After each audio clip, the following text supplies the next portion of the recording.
Hello student, this is your third part of video of chapter number 1 from civics. So what are the topics that we are going to cover?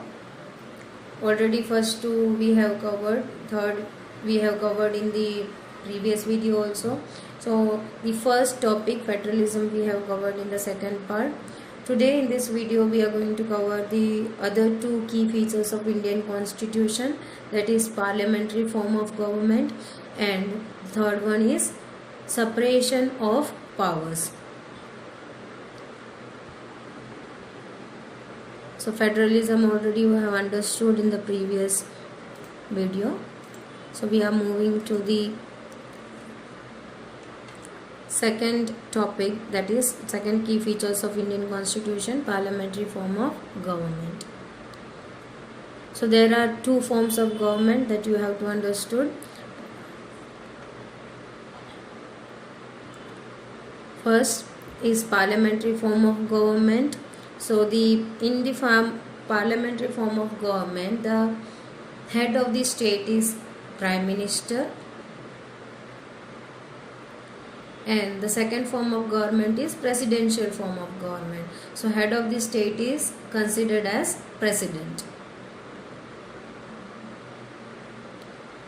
India is having parliamentary form of government. So our state head is considered as Prime Minister. Now all three levels of government representatives are elected by the people through voting, or that we have already doing in the elections. We vote them and we elect them. So that are MLAs and MPs. MLAs, the member of legislative assemblies that are sitting in state, and MP, that is member of parliament. Now voters. So citizen of our country elect member, as I said in the third point. So they are electing the member of lower house of the parliament. From this, Prime Minister is being chosen later on. Then the Prime Minister chooses the cabinet members and government department and agencies that are being made. Now then they sit in the parliament, they debate, they discuss on the various issues and makes a policy or rules and regulations with the mutual agreement. So they have to come up in an agreement whenever they are making any kind of policies or rules and regulations. If anybody objects, then they have to resubmit the same issues again in the parliament. Again they have to discuss. So it is a long journey that we will learn in detail in the coming chapters. So here just you have to understand that the voters are choosing the representatives, those who are sitting in the parliament. Then the Prime Minister is chosen. Later on the Prime Ministers are choosing cabinet members and the government department and agencies. Then they debate and discuss on various issues before they make it as a law. Now Indian Constitution guarantees universal adult suffrage, that already we know. Voting rights to all adults who are above 18 years. While making constitution, Constituent Assembly means the members, there were 308 members, those who have made the constitution. They felt that the freedom struggle had prepared the masses for UAF. Here UAF stands for the Universal Adult Franchising. So they have struggled to bring the all masses together for this UAF, that is Universal Adult Franchising. It means voting rights were provided to them. Now this would help encourage a democratic mindset also. So if they are having the voting rights, they are free to elect a leader who would later on govern the whole country. So it will bring a democratic mind, a free mindset for the people by giving away the universal adult franchising. Now it also break the clutches of traditional caste, class, gender hierarchies, because a universal adult franchises allow each and every person, irrespective of their caste, class, gender, background, they were allowed. Who were allowed? Only the adults who are above 18-year-old. They are allowed to vote in the election. They can choose their leader. So these kind of traditionals are broken up. This means that the people of India have a direct role in electing their representative, already I have mentioned, in elections, and also contest in the election irrespective of his or her social background. So they are not have to look after their social background. They can contest. It means they can take part in the elections. Now the elected representative are accountable. Here accountable means answerable. Now to whom they are answerable? To the people. Exemplary, inflation arises, then they have to answer to the citizen, or any kind of policy made which is not understood or not liked by the citizen, then they are answerable. They can choose the way like strike, slogan to get the answer. So inflation means rise in the price of commodities. So if that arises, then they are answerable to the citizen why it was arised. So they have to give up the proper answer. Now any kind of policies or laws which is not understood by the citizen, again the citizens are allowed to ask them for what purpose they have implemented these laws, which is not understandable. Then they have to answer them, because they have elected them. The citizens have elected their representatives. So representatives have to answer for what reason they have implemented any policies or implemented any law. So they are considered as accountable. Representatives are accountable. Now the way how citizen can choose to raise the question to the representative, there are a number of ways. Strikes, they can go to strike.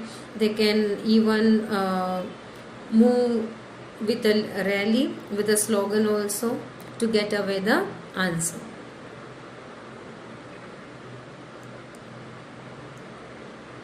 So here is our third topic, separation of powers. So there are three organs of the government of state according to the constitution. So which are they? So before that we have to understand the word state. State is representing the nation, that is India. So here the state, what we are considering as the country's different part as a state, that is not the word what we are referring over here. Here state means nation, that is referred as India. It is not talking about the state government. State government is completely a different thing. So first we have to differentiate or distinguish between these two words, state and the government. So let's understand government. The government is responsible for administrating. They have to administer the area where they are formed, and they are enforcing the law to run it smoothly. So it can be changed with elections. So government can be changed because in elections we are voting, we are selecting the different representatives, and it could be changed. Now how it could be changed? It is having tenure. Tenure means time period. So every government is having time period, that is a span of 5 years. So after every 5 years this government can be changed.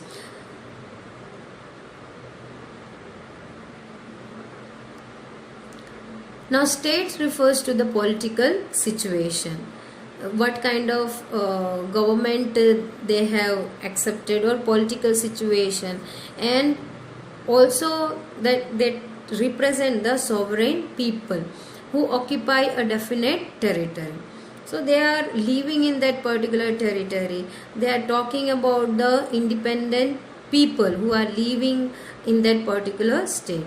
So it is not having any kind of tenure as the government is having. State is state, they are not having any particular time period. After that it could not be changed. It remains the same. State is a sovereign entity. Now what do you mean by sovereign over here? Sovereign means any country, here I could say India, should be free to take its internal as well as external decisions. They are free to take their internal and external decisions. No, it could not be done by the any other country. Why? If any kind of changes if we want in India, so we are not going to ask the other country to make that changes. So our country is free to make that changes. So we can thus speak that Indian state or Nepali state, etc. So here state means nation.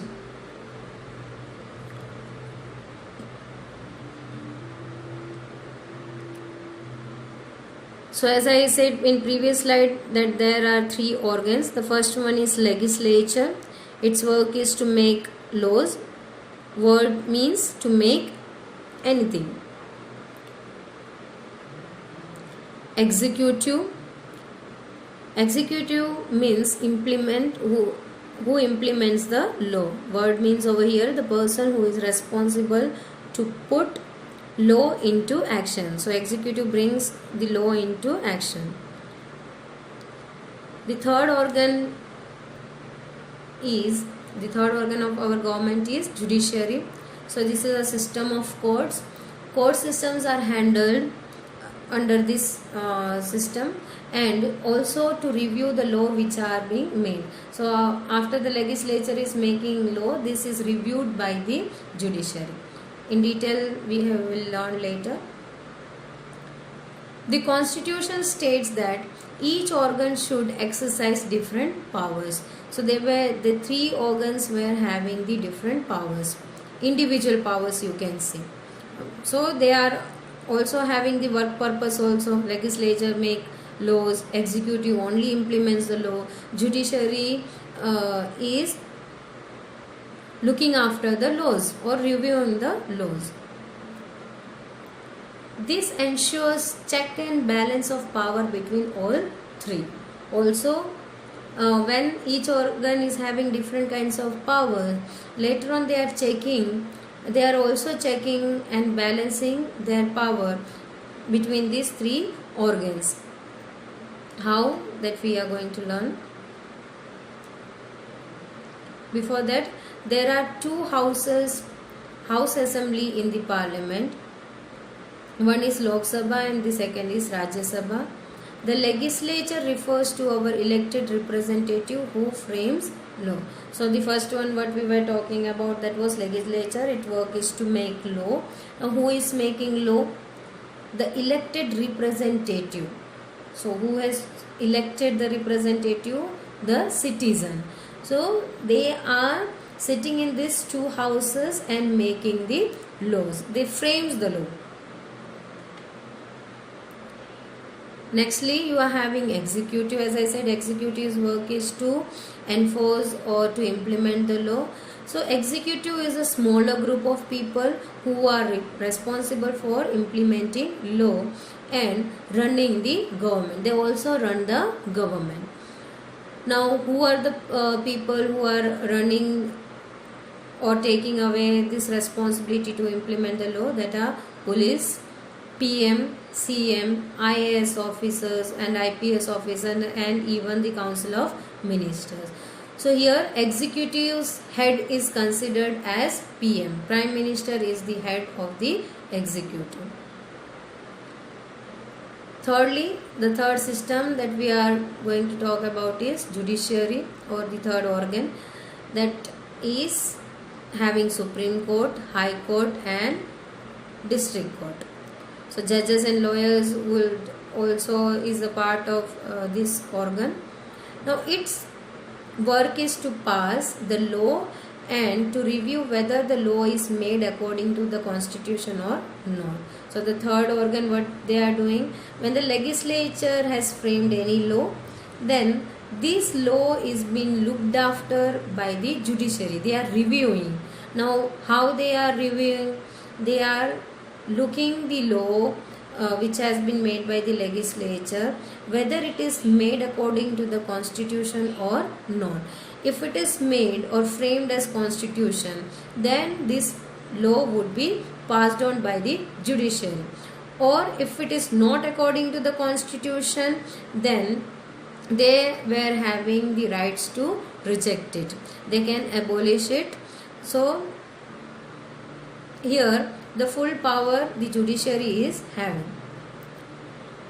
In USA, there is also a separation of powers, like 3 organs what we are having. The USA is also having the separation of power, but there it is strictly followed. But in India, it is not followed strictly. As I said that 3 organs were having individual power also, but here what we have learned in the 3rd organ, that judiciary is looking into the law which is being made by the legislature.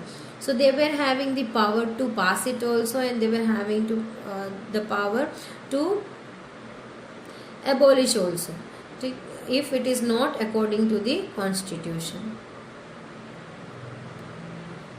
So the power in India is separated, but they also intervene each other.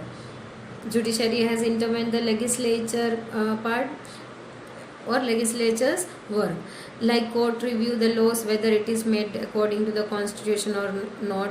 Law is directly accepted which is made by the legislature. So here we can understand that laws are not directly accepted which is made or framed by the legislature. It is being checked, it is being looked after by the 3rd organ, that is judiciary. In order to prevent the misuse of power by any of one of the branch of government, Constitution says that each of these organs should exercise different powers. So to prevent from the misuse of their power, let's think that all these 3 things, what the 3 organs are doing, if it is being done by the one organ only, so what will happen? The law that was being made, it is never being checked, it is never being looked after whether it harms the one community or it benefits the other community, whether it harms any sentiments of individual or whether it harms the community's sentiments. So it could not be checked or it could not be balanced, so it would be completely unfair. So Constitution says that each of these organs should exercise with the different powers. They were having individual powers also and to work upon, and even though they are being checked, the work what they have done are also being checked, and if it is not being working accordingly, then they balance their work by intervening in each other's work. Through this, each organ acts as a check on the other organ of the government, and this ensures the balance of power between all the 3. That already I have explained. So these 2 topics we have covered. Homework already I have given. And if you are having any query, please contact personally. Stay tuned for the next video. Thank you.